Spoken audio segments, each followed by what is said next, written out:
عليكم فيديو جديد. الفيديو ده ان شاء الله هنتكلم فيه عن الاسواق التجاريه وحاجات المواد الغذائيه هنا في الاسواق. طبعا راح اشتري شويه طلبات كده وان شاء الله هنتكلم مع بعضينا على الاسعار وفرق الاسعار شويه. بس الحاجه اللي انا بحبها جدا هنا في الاسواق هنا بتاع المواد الغذائيه او الاسواق التجاريه عامه بتعمل عروض بصفه يوميه على كل حاجه. يعني مثلا لو انت عايز تشتري حاجه تلاقي مثلا على الرف جوه في السوق تلاقيها بسعر، وتلاقي في مكان كده مخصص للحاجات اللي معمول عليها عروض. ليه؟ ده بيخلي الناس اللي هي ممكن يكون انت مش عايز تشتري حاجه فبتلاقي عليها عرض فبتشتريها. ودي من ضمن الحاجات اللي ممكن تكون الشطاره في التجاره. هي التجاره كده بتخليك اشتري او اخليك تحب اللي انت تشتري لو انت ما كنتش عايز تشتري اصلا، بسبب اللي انا عامل لك عرض كويس وحاجه ممكن تكون بسعر غالي على الارفف جوه في السوق وتلاقيها في مكان العرض مثلا باقل شويه. فمن ضمن الحاجات اللي انا بحبها جدا هنا في الاسواق بلاحظها كتير، وبتدي فرصه اكتر للناس اللي هي ممكن تكون مثلا معاشاتها قليله شويه تشتري من ضمن الحاجات اللي عليها العروض دي. وطبعا الحاجه اللي كمان الكويسه هنا اللي انا بحبها ان مفيش تلاعب بالاسعار، بمعنى ان انت بتلاقي الحاجه بالسعر معروف، السعر بتاعها معروف وما يتزيدش عن كده، ما حدش يقدر يلعب بالاسعار عشان طبعا في رقابه هنا من الاداره المسؤوله عن رقابه الاسعار وكده. فالحاجه دي بتدي الناس المواطن او المستهلك ان هو يكون عنده حريه اكتر ان هو يشتري الحاجه وتكون بسعر كويس. فعشان ما اطولش عليكم يلا نشوف الفيديو مع بعض. وكده ركبت الباص ان شاء الله عشان اروح المشوار اللي انا اجيب منه الطلبات. وطبعا الحاجه اللي لفت نظري جدا زي ما انتم شايفين الباص ما فيهوش اي حد خالص، والباص بيوصلك المشوار بتاعك وما فيش اي مشكله، ودي حاجه بصراحه بحبها جدا هنا بتوفر عليك كتير. وكده ان شاء الله اكون وصلت السوق.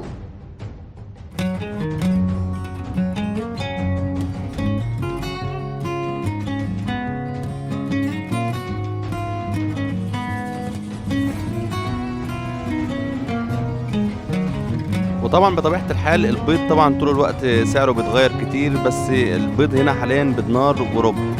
طبعا هو البيض ما يثبتش على سعر واحد، طول الوقت بيتغير اسعاره كتير. طبعا ده البيض قدره فتره كبيره غالي في كل مكان، فده سعره دينار وربع هنا. طبعا دي اللفه زي ما بقول لكم عليها، دي العروض بتبقى مثلا خمس حبات او 5 علب فول او ان كان فاصوليا او ان كان اي حاجه، بيبقى عليهم عرض مثلا بدينار، دينار و100، غير لما بتكون على الرف مثلا ممكن تكون عامله 400 فلس، ففي فرق كبير جدا. طبعا المكرونه سعرها ثابت، المكرونه كلها سعرها ثابت، الكيس مثلا ب100 بدينار ب 160 فلس.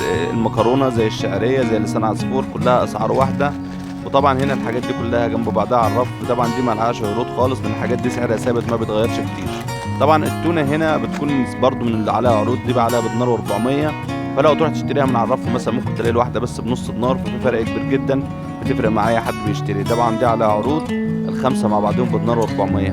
طبعا الاندومي انا من عشاق الاندومي بصراحه، بحبه جدا وبس ما باكلوش كتير يعني عشان كده كده اصلا مضر، فباكله وبخليه طبعا لازم يكون عندي موجود في السكن، ما بستغناش عنه كتير. طبعا الملح سعره رخيص جدا، دي ب 100 فلس او ب 140 فلس، فسعرها رخيص جدا.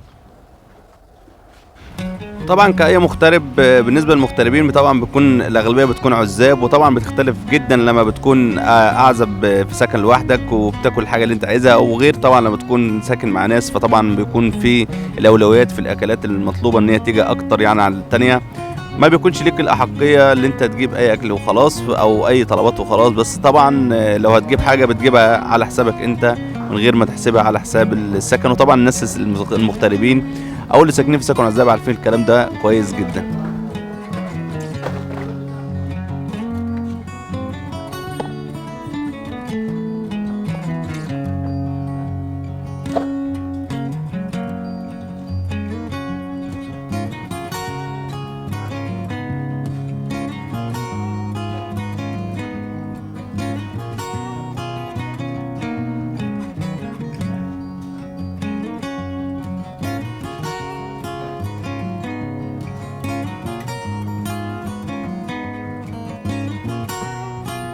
طبعا اي مغترب طبعا بيحب يدور على المشاريب اللي هو ممكن يكون بيشربها كده ويرفه عن نفسه عن فتره التانية، عشان طبعا ما بيطلعش قهوه كتير هنا وما بتخرجش خروجات كتير، وبتدور على حاجه تشربها في السكن. طبعا ده اسمه شاي الكرك. الشاي الكرك طبعا اي حد مسافر في دول الخليج اكيد شرب الشاي الكرك ده، بس طبعا ده شاي الكرك ده جاهز على طول بتعمله في السكن، حلو جدا يعني، فلو ما شربتوش جربه هتلاقيه كويس جدا.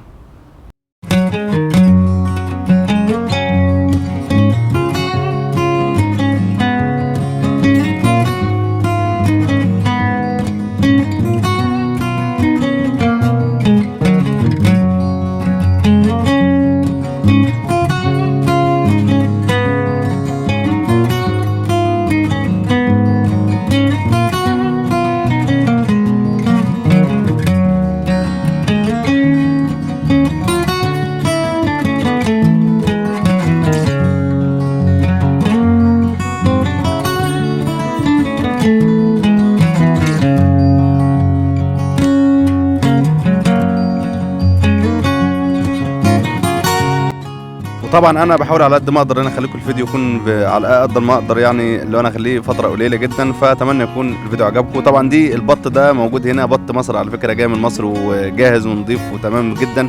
عشان في ناس كتيره بتقعد هنا بتسال انا مش لاقي البط، انا ما اكلتش البطه دي لفتره كبيره. طبعا الاسواق هنا فيها بط وفيها كل حاجه على فكره.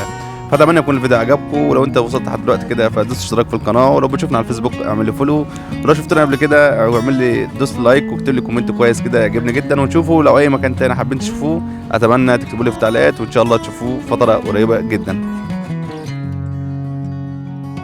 وبكده اكون جبت كل حاجه، او مش كل حاجه، على قد الفلوس. وطبعا اللي هيشتري مش هيخلص، حاجات كتيره جدا وحاجات كتيره حلوه، فطبعا مش هتخلص. فكده جبت على قد الفلوس. فلو انت اول مره بتشوفني دوس اشتراك في القناه، ولو بتشوفنا قبل كده دوس لايك، ولو بتشوفنا على الفيسبوك اعمل لي فولو عشان نكبر الصفحه اللي على الفيسبوك ونكبر قناتنا على اليوتيوب. وان شاء الله تشوفوا فيديوهات كتيره حلوه الفتره الجايه تعجبكم جدا. نشوفكم على خير. لايك، اوعى تنسوا لايك.